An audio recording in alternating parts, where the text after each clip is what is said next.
You keep it quiet, we say it loud.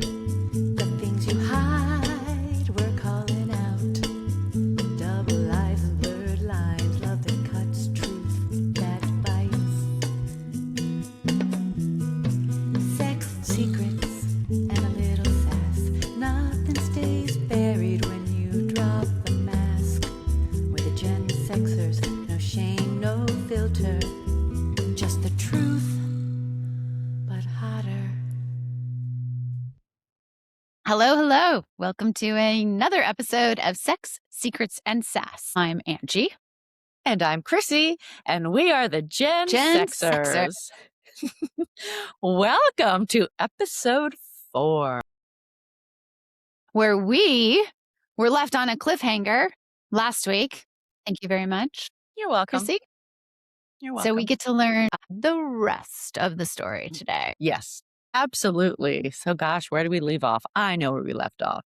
Mm-hmm. We left off with my boyfriend at the time threatening to tell my family what I did. Yes. Ooh, yeah, the fear, The the fear. panic, the anger, all those things. Yeah, you said you were seeing red. Seeing red. I was seeing a therapist at the time, right around that time, for many reasons. One of I was which just I going to say, knew, what made you go to therapy? yeah, because I was in a toxic relationship. So there was a part And of you that knew that and needed yes, to talk about it. yes, and I think a part of me wanted validation that what I was feeling was normal, Mm. and also I wanted to. I guess I wanted someone else's opinion on whether this was as toxic as it was in my mind. Does that make sense? It does make sense. And I'm also hearing you second guessing yourself, like thinking, am I the problem? Like, Yes, is 100%. this what's wrong? You know? Yeah, exactly. Ugh. Exactly. And because at the time, my family didn't know what I did, they didn't have the full context, right? They knew him and they'd spent time with him, family Yeah. gatherings and such. And so they knew him for who he was. They weren't very impressed. I will say that. They weren't exactly his biggest fan even before all this happened. Mm-hmm. But I couldn't tell them the full story to give them all the context, right? So I wanted someone that had the full context. So I remember, so this was before he threatened. I remember going into my first session with her. Her name was Linda. She changed my life. In that first session, sitting down on her couch and just spewing. There's that word again. I think I used that, that word in an earlier episode, spewing of sperm. I love that word. Oh my God. Every I just time love I that think word. of it, I think it just, I laugh out loud. I'm like, oh God. Yes. So Yeah. spewing. I was Here you spewing my are. story. I just told her everything in that first, few minutes of the session. This is what I do for a living. And it was the first time I had done that with anybody. And it was met with such matter of fact casualness. Great. Tell me more. Right? There was no judgment and it was so freeing. She never once said, well, you got to get out of that business, right? She didn't judge. It was just so wonderful. Had you ever been to therapy before? Yes, I had. When I lived Okay. in New York, I was in therapy and that therapist did not know. I did not tell her. Okay. Because I was just, Right. if she had said you need to, leave that job, that's key to leave that therapist. But Correct. Right. Exactly. But the therapist I saw in New York was right after my divorce and I wanted to see a therapist then. And during that time is when I got into the business, but I never told that therapist. And I don't know how much of that was me being scared of losing her or being judged, and how much was it the relationship? Did I not feel safe enough to right. tell her? So Mm-hmm. I immediately felt safe enough with Linda. And so that was huge for me. Yeah. That was huge for me. That was my first time telling a stranger what I did. And What a sense of relief I can imagine when this stranger that you're telling this story to reacted like you had just told her that you worked bagging groceries at the grocery store. Like, no big Correct. deal. Correct. It was Yeah. how I made a living. Mhm. So that was great. And then I got to tell her the whole story, the context of this relationship. I do remember bringing him in for a session. So it wasn't couple therapy, but it was my individual session, wanting to bring him in. So a collateral session. And it was before the threatening happened. Okay. But my next session with her after that, she said to me, I'll never forget this. She said, I had a visceral reaction to him. And that made me feel so validated too, that she could see something in him that I was feeling and sensing from him. Yeah. And while she didn't say run for the hills, that was what she was saying underneath it, right? This is not healthy. He's dangerous. He's Mhm. not good for you, right? But that was interesting to hear that. So not long after that is when the big fight happened. I discovered something, another red flag, another huge lie, and he threatened to tell my family. And of course, I panicked. I saw red, and I decided, oh, hell no. I am not going to let him have the power. So whether he was going to tell them or not, it didn't matter, right? It was out there, and it hit me that he could do that if he wanted to. And that's Mhm. not how I wanted it to go down. So I decided to take my power back and tell my family myself. Wow. And that was a huge decision for me. Did Because you at that point, I'd been in the industry 10 years. my goodness. I Wow. started Yeah. in 1998, and this was 2000. Wow. Okay. So 10 years. Did you do it like, how did you do it? Did you schedule something or did it just happen at Well, it Thanksgiving was a dinner? schedule thing. Pass potatoes. And by the way, I'm a sex worker. Oh, that's hysterical. It was a schedule thing. I remember telling my dad and my stepmom first. They lived in Maryland. And so I drove down from Philadelphia. I was living in my own house at the time. And I drove down there, sat at their kitchen table, and told them I needed to tell them something. And then I slowly built up to it. There was so much buildup. I didn't just come out and say it like I did with Linda. I told a whole story, little by little, trying to, I don't know, pace myself. And Give them little breadcrumbs so that uh-huh. they have to say it first? Mhm. And then I came out with it. And it built up to, and my massages end with a happy ending. Right? And I was met with such support and pride and love. It was shocking to me. It was really shocking to me. I didn't expect them to yell at me or have a horrible reaction, but I certainly didn't expect them to be so loving and supportive about it. Like, Yeah. the message was, "We're so proud of you. Good for you. You're such a little entrepreneur." And they had questions, and that felt Yeah. great. They had Mhm. questions, and I got to answer questions. And then my dad, he's so funny. He loves to make jokes. So he teased me about it for a while. Say things like, "I bet you're making money hand over fist," or he liked to use my name Claire in conversation. It was very funny. Yeah. Yeah, Wow, what a relief. yeah. What a relief. So, okay, that first one went Okay. well. And I Mhm. think I chose to tell my dad and stepmom first for a couple of reasons. One, they lived closer physically, so I could have that in-person conversation sooner. And secondly, I felt that they would be less judgmental Hmm. out of those sets of parents. That was just my feeling.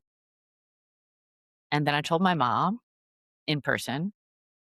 She had come for a visit, and I didn't tell my stepdad in person. I let her tell him because he wasn't on that trip. But same thing with my mom, supportive, loving, prideful. She she said when she visited, if I was seeing clients, she wanted to have a name. So if I was Claire, she wanted to have a stage name. So she went by the name Gretchen. So if she was visiting, I would still see clients when she was Yeah. visiting. At this time, I was living in a house. I'd bought a house with the money I was making in the industry. And so I had this beautiful old farmhouse, and I would see clients there. I had this wonderful massage room there. But if my mom was visiting, she'd be in the living room. Clients would come in, say, "Oh, this is my mom, Gretchen." Hysterical. Oh, that's not her name. Yeah, so that was really fun.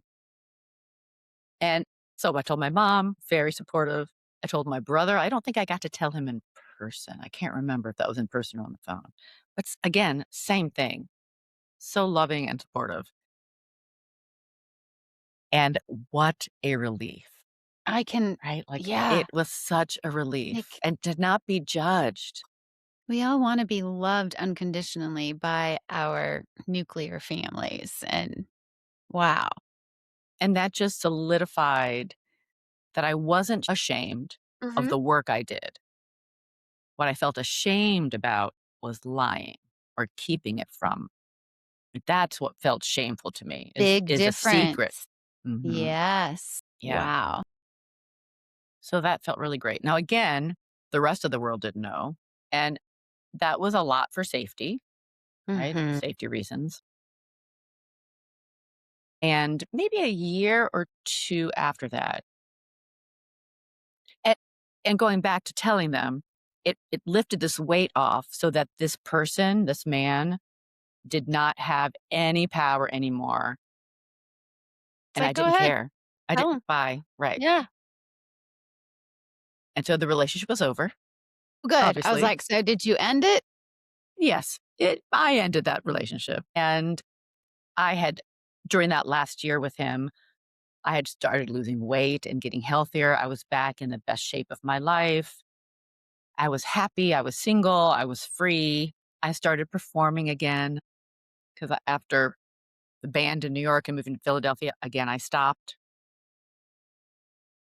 I didn't have the confidence. I was gonna say that message That went deep message from went the really deep. professor. Yeah. That went really deep.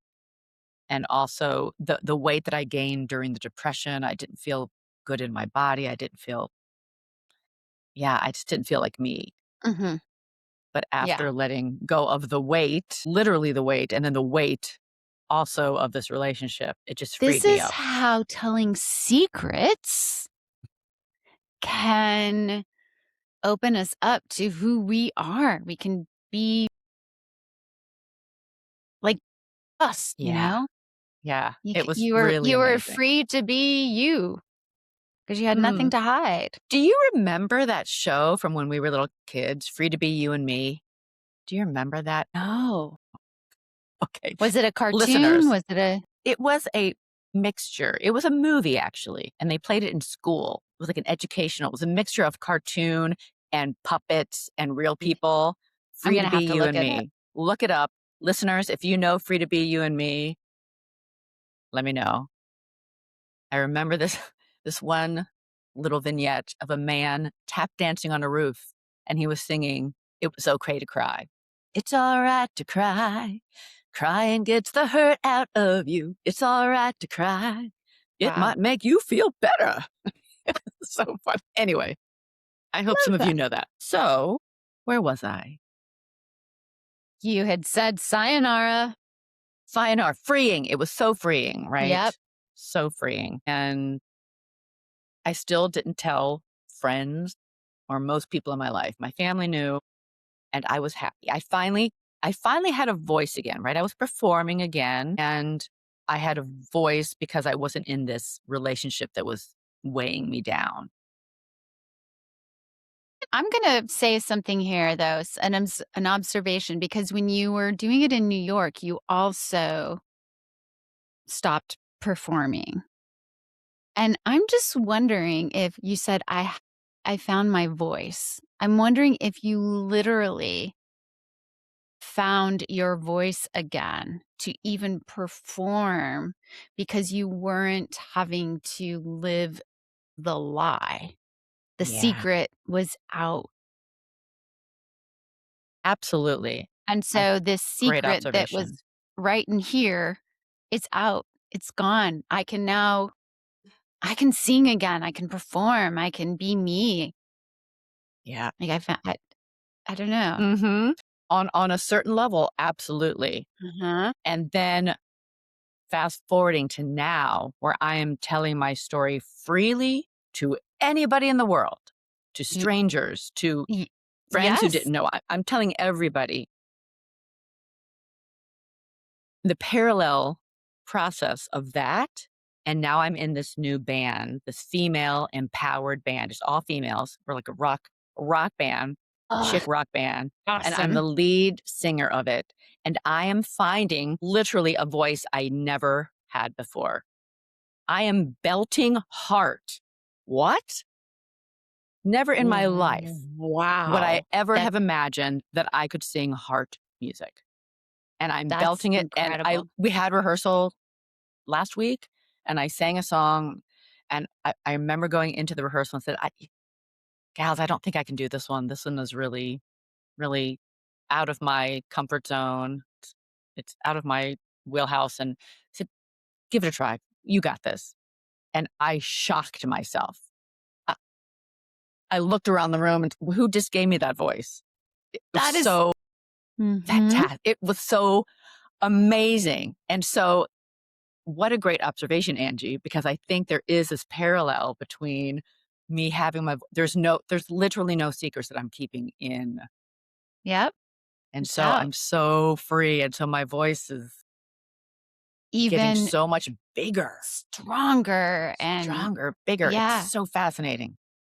So And for thank you those for that of you observation. yeah, yeah. Well, and our listeners, I want you to know that our jingle at the beginning of our episodes is sung by and written Yeah. And by written. our own Krissy.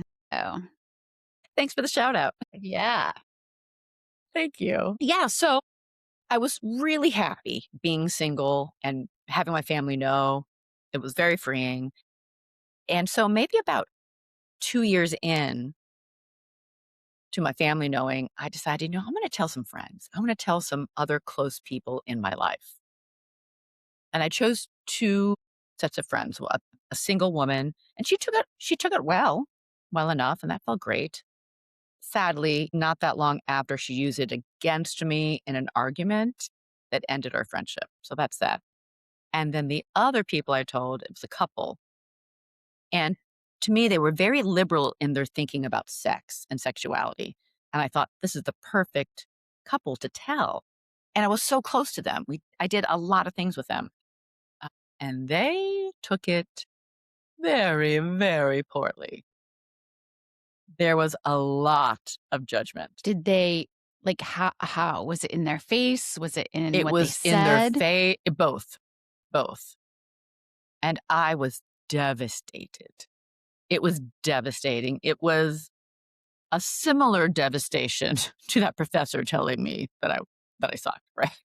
It was a similar devastation because I was so close to them. And it definitely changed how they saw me. Eventually, over time, they said they needed to process it. And to me, it didn't make sense because it didn't change who I was or how I was with them. Right. But they were very, very taken aback. And I was definitely judged. And so our friendship changed. And that was really sad. So after that, I shut down again, You were right? scared. I Yep. thought, okay, Not now that's it. I tried it, didn't work. So I knew who I could tell and who I couldn't. I just kept it at my family knowing. Yeah. yeah. When did you feel safe enough moving forward? Like when did you tell someone again? Did I tell How someone many again? That's a years really good passed? question. Hmm. So that was probably in 2010-ish, sometime around 2010 maybe. And at that time, I was still seeing Linda, my therapist, and I decided That's what I want to do. I decided I want to be a therapist and I want to help other women that are in toxic relationships or have some sort of secret or even are in the sex worker field, right? I wanted to help other women because she was so instrumental in me transforming my life. Yeah. And so I decided to go back to school and get my master's in therapy, all the while still working in the industry because I was paying for school. I I was literally gonna each semester I would go to the bursar's office with $5,000 in cash for that semester. Here's my tuition for this semester. Yeah. It's like I paid it one semester at a time. Wow. Hmm. That yeah. How Yeah, that's empowering. crazy. Hmm. You paid I mean, I just think that that's so powerful that you paid your school and didn't have I to didn't. worry about loans and Right. were doing what you Exactly. wanted to do. Hmm. And I knew at that time, after I'd broken up with that man and was on my own and was doing really well, I knew that my years were numbered in the industry for many reasons. One, I knew I just didn't want to do it forever. And I wanted to transition into a career that I love. And I knew I still wanted to perform. So I wanted that flexibility to still perform on whatever level. So that's why I chose that. And I was in a new relationship with my now husband. And So he knew what I did. He he knew what I knew did. how did you tell Mhm. him? I didn't have to because he was a client. Haha.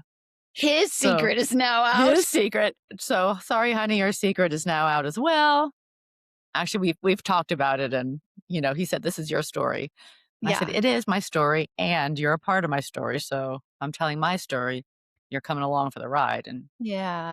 he uh, he said, "Absolutely." He said, "No, I'm not ashamed." He loves our story. Our story is such a wonderful story. So he had been a client even when I was with that other person. He came in very infrequently. He was a single dad, divorced, didn't date. And I would say that that was true of maybe half my clients. Half my clients were single, weren't dating, or just dated very little. And then the other half were married and were not happy in their marriage or were not getting sexually pleased in their marriage. So I feel like those were my two kind of demographics. So yeah, he would come in and we always had really great conversations. He was so kind and sweet and funny and respectful and in a different way than that first man I dated. Very different. And I knew I had a crush on him. I had a crush on him. But there was a part of me, especially in those early years when I knew him and I was heavy and I wasn't comfortable in my body and I was miserable. I know a part of me said, someone like that wouldn't like someone like Isn't gonna me. like me. Yeah. Right. So fast forward, I hadn't seen him in a few years. I think he had maybe been dating somebody. And so he called me out of the blue. And this is 2 years after my breakup. He called me out of the blue and said, "Hey, Claire, are you still working? Are you still in business?" I said, "Yes, I've moved though. I'm not in the same location." And so he came in, didn't recognize me. I had lost 70 pounds. Okay, 70 pounds. And I changed my hair color. I'd been blonde, but after the breakup with he who must not be named, I became a redhead because I wanted a new persona. I So love I was a redhead for years after that. So he came in. I remember opening the door and he said, "Claire?" He didn't recognize me. And it was a great conversation. I remember him asking me, "So are you still seeing that guy?" And I was like, "Oh, hell no. I broke up with him a couple of years ago." And then he asked me if I missed being in a relationship. And I know it was a vehement hell no. That I'm so happy being single. I have no desire to date again. Went through with the massage. Towards the end of the massage, we were talking about performing. He knew I was a singer. And at that time, I was singing again. And he invited me to hear his friend's band. His friend had a cover band that was playing that weekend. And I said, "Oh, I can't make it. I have a girls' night out." And he said, "You should bring your friends." I said, "Yeah, maybe after dinner we'll swing by." And then as he was leaving, I said, "Okay, if I show up, you should probably know my name." The look on his face, like his eyes bugged out. "What do you mean? What do you mean?" He didn't realize that you weren't using your real name. Yes. Oh All my those years, goodness. he did not Well, realize. It that's was why very he calls funny. you Claire sometimes. Yeah, yeah, right, exactly. That's how he first knew you. My goodness. Yeah. So I showed up that night with my friends after dinner, and he was so chivalrous and generous. He bought everybody a round of drinks. He was so kind, talked to everybody. And at one point in the night, he scooted me over and shared the bar stool I was sitting on. And he brought me a couple gifts. He brought me a book. It was forget what kind a tarot card book about finding love or something. And then also a magazine for fitness women's magazine, because I was into fitness. Random, random gifts. He was thinking about you. And when he started sharing my chair, I realized, oh, does he like me? Like me? Like it hit me that night that he was flirting with me. Because one of the friends I was with, actually one of the friends of a friend, asked me, what's his deal? I said, "Oh, he's just a friend. He's a client." Because he was, right? I wasn't anything other than a client and a friend. And so she was hitting on him big time. And I was enjoying watching him be really kind to her, but definitely flirting with me. Mm. So the rest is history. Fell in love very, very quickly, and it's a great love story. It's a great love story. I remember he told me that night as he walked me to my car. He walked my friend to her car first and then to my car and said, "Can you please text me when you get home so I know you're safe?" It was 2 o'clock in the morning. So I did. I let him know when I got home safely. And then the next morning, he said, "I don't know how long I should wait to ask you out, but when are you free next?" And I looked at my calendar. I said, "Well, I have rehearsal that night. I can do Tuesday or Wednesday." And he said, "I'll take both." So cute, My right? gosh. So, yeah. Wow. So we started dating. He lived in his own house. He had 2 children. I lived in my own house. One of his kids was in college already, had just gone to college, and one was a junior in high school. And we started dating. He never once asked me to stop what I did, and he respected it, and he never used it against me. I was very leery at first, right? I was Of very course. leery to date, and he knew I told him my whole experience, and, he's like, "I'm so sorry that you went through that. That's Yeah. really shitty." But it was a completely different experience, No so red flags, no obviously. red flags. Yeah, no red flag believe me, I was looking for them. Definitely looking for them. But it felt like it was a nice corrective experience. My gosh. Yeah, and so he was with me as I, went through grad school and graduated and got married in the same year, and I had quit the business at that point, and ironically, the year that I graduated with my therapy degree was the same year I got my first professional tour of a musical. So I didn't use my degree for a number of years because I toured with this musical, Waste Watchers, the musical, for 3 years while we were we were newlyweds, and I Oh my was touring the gosh. country. And so he was in Philadelphia, I was touring the country. We were gone for weeks or months at a time, and then I'd come back home. And it was a great And experience, and he was okay with that even? Like, he I can loved the imagine fact that I was you're doing what I love to do, what so I was meant to happy. do. Yeah. Yeah. I was so That's happy. so wonderful. Yeah. It was a really great experience finding my voice again, right? That's what this whole journey has been for me.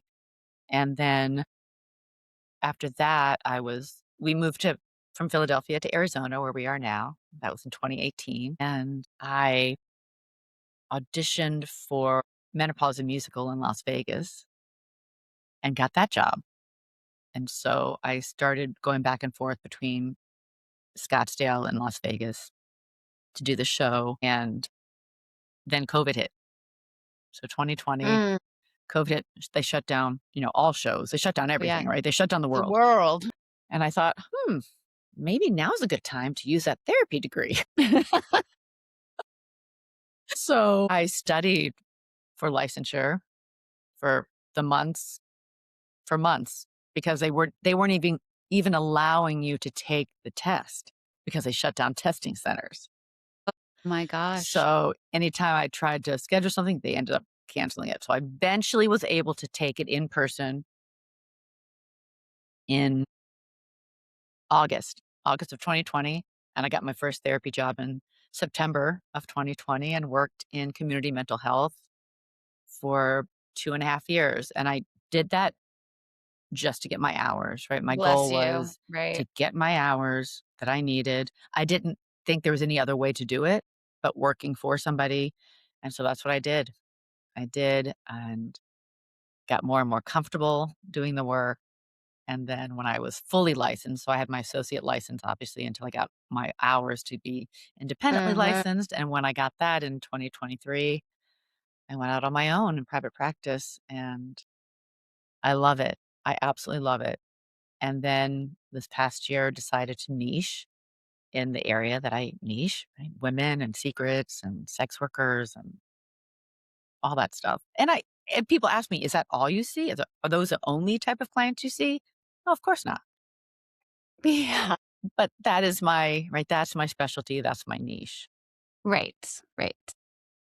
And it's only been 6 months that I've been telling my story, little by little, right? In our program where you and I met, Mm, that's the first time I started I was telling gonna it. wow, really? That is wow, that's amazing.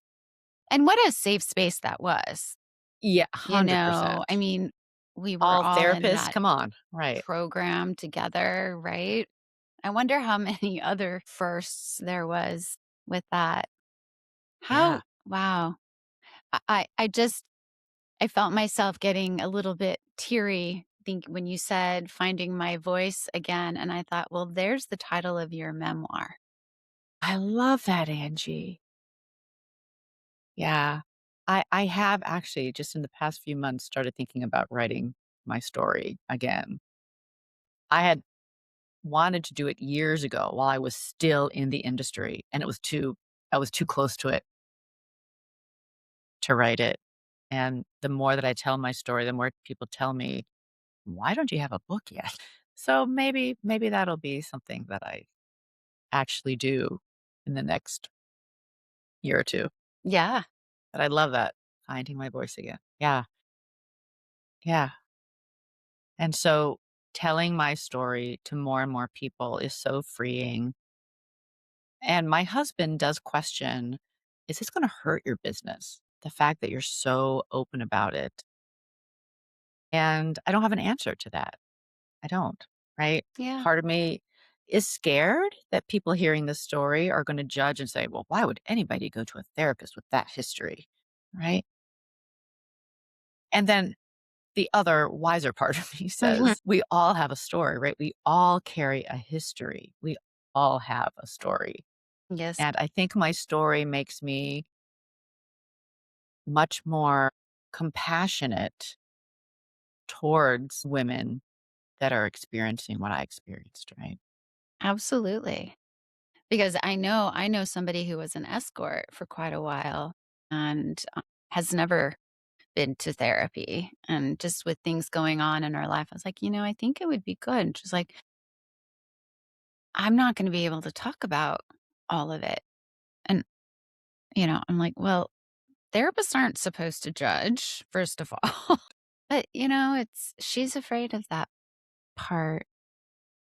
But yeah, I mean, But that's a perfect example of someone that going would to benefit, someone right? like Mhm. you who she knows, well, of course you're not gonna judge because you've been there. And one of the amazing things that has come out of me telling my story is the amount of people from my life that have reached out to me and said, "Oh, I have a similar story," or, "Yeah, I was in the sex worker field too." People that I never knew, and they felt comfortable telling me, and that felt really great. So I think a lot more people that have been in the industry or are in the industry. So getting back to my husband's fear, yes, I do think it's gonna turn some people off, right? Some people are gonna hear it and say, "Oh, oof, I And wouldn't those wanna work aren't the with her." clients for you. And those aren't Those my aren't clients, right, right, Yeah, right. that's okay. That's okay. How Yeah. does the people pleasing part of you feel about that? That's a really good question. I don't know if it's a people-pleasing part that has a feeling about that or my scared part that feels judged. They don't like me. Right? They don't like me. They don't like me. Yeah. Mhm. Wow. Well, thank you for sharing your story. It's Yeah, you're such a welcome. such a lovely story, I think, I of think so too. female empowerment, destigmatizing sex work. Sex work? Mhm. I know there are people out there trying to make it legal, and Oldest profession in the world. oh my So, gosh, I remember here we have going to it. Pompeii, and they had the archaeologists and historians know that there were brothels because of the paintings and the etchings and stuff like that, and, I just think and we walked in a brothel, one of the rooms, Wow. and, Oh, how they exciting. said they knew it was a brothel because above each doorway was a picture of what would be done in that room. Wow. That So, is there was one that was even fascinating. same sex, there was another one it was a legit and it was in the town, like, it wasn't off in it's so Right in La La Land where no. yeah. Yeah. So, yeah. This is making me wanna watch The Best Little Whorehouse in Texas again with Dolly What a Parton and great Burt Reynolds. musical. Yes. I Oh, think that's I'm such a gonna great have to musical. turn I love turn that that. on again. Mhm. Anyway, I digress, but yes, thank you for sharing your story. That was wonderful. Thank you. It's so freeing. It is so freeing. Yeah, get those secrets out there. And I will say this, it's not for everybody, right? I'm not saying if you have a secret like I have, you need to tell people. That is not what this is about, right? That's what I needed You to do for my system, right? So for some people, telling their secrets doesn't feel safe, right? And it didn't feel No, and safe for for good me for a long, reason. yes, for Yeah, good reason. And it didn't feel safe for me for many years. And now it is safe for me to do it. it was the right And time. so it was the right time. Mhm. So Yeah. this is great. Yay. So So either our viewership is gonna go way up or it's gonna go way down. we shall see. And we're just getting started, so way down really wouldn't be that Oh, far to well, fall, but no. Okay. Well, okay. We're only human. But yes, so tune in well, if you are next still week. listening, yeah, if you're still listening and you haven't tuned out, good for you. Thanks for sticking with that and listening to the full story. Yeah. And And be sure we'll to subscribe, like, leave a comment, leave a review, and if you're gonna say something negative, say it in a kind way. yeah, please always leave a comment if there's something you wanna learn about. Yeah. So let us know if there are certain things you want. And happy orgasming. Happy orgasming, happy sex, and be sassy. Be sassy. We'll see you next time, next week, every Wednesday, folks. Yep. See ya. Thank you, Angie. Bye. Bye.